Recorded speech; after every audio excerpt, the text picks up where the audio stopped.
ನಾವು ಯಾವುದೇ ಕೆಲಸ ಹೊಸದಾಗಿ ಶುರು ಮಾಡಬೇಕಂದ್ರೆ ನಾವು ಯಾವಾಗಲೂ ಮಂತ್ರಾಲಯಕ್ಕೆ ಬಂದು ರಾಯರ ಆಶೀರ್ವಾದ ತೊಗೊಂಡು ಹೋಗ್ತೀವಿ. ನಮ್ಮ ಚಿತ್ರ ಶುರು ಮಾಡೋಕ್ಕೆ ಮುಂಚೆ ನಾವು ಸ್ಕ್ರಿಪ್ಟ್ ಬಂದ್ಬಿಟ್ಟು ಅಲ್ಲಿ ಮಂತ್ರಾಲಯ ಪೂಜೆ ಮಾಡಿಸಿದ್ವಿ. ಇವತ್ತು ಶೂಟಿಂಗ್ ಎಲ್ಲ ಮುಗೀತು, ಇನ್ನೇನು ರಿಲೀಸ್ ಹತ್ರ ಆಗ್ತಿದೆ. ಅವ್ರ ಆಶೀರ್ವಾದ ತೊಗೊಂಡು ಎಲ್ಲ ತೊಗೊಂಡು ಒಂದು ಧೈರ್ಯ ಅಲ್ಲ.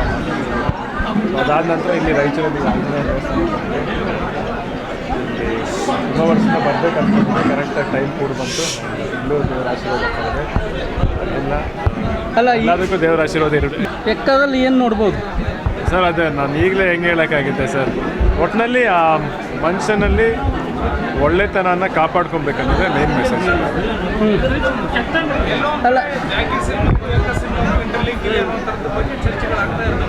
ಇಲ್ಲ ಕತೆಗೂ ಜಾಕಿ ಕತೆಗೂ ಏನು ಸಂಬಂಧ ಇಲ್ಲ.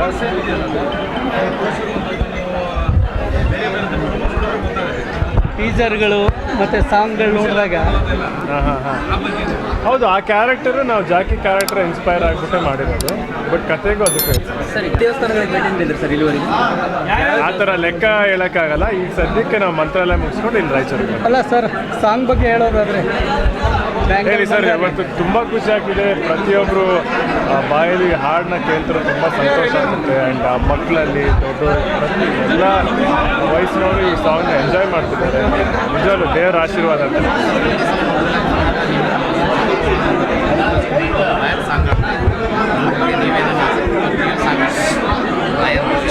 ನಾನು ಹಾಡು ಕೇಳ್ತೀನಿ, ಅಲ್ಲಿ ಬರ್ತಾ ಇದ್ದಾಗಲೂ ಹಾಡು ಕೇಳ್ತೀನಿ. ಅಲ್ಲ, ಯುವ ರಾಜ್ಕುಮಾರ್ ಮುಂದೆ ಎಷ್ಟು ಫಿಲಮ್ ಇದಾವೆ ಈಗ ಮುಂದೆ?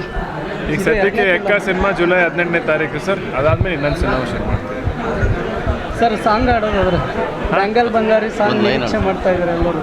ಏನು ಮಾಡಬೇಕು ಸರ್? ಬ್ಯಾಂಗಲ್ ಬಂಗಾರಿ ಸಾಂಗು ನಿಮ್ಮಿಂದ ಆಡಿಸ್ಬೇಕು. ಎಲ್ಲರೂ ಆಡ್ರಪ್ಪ.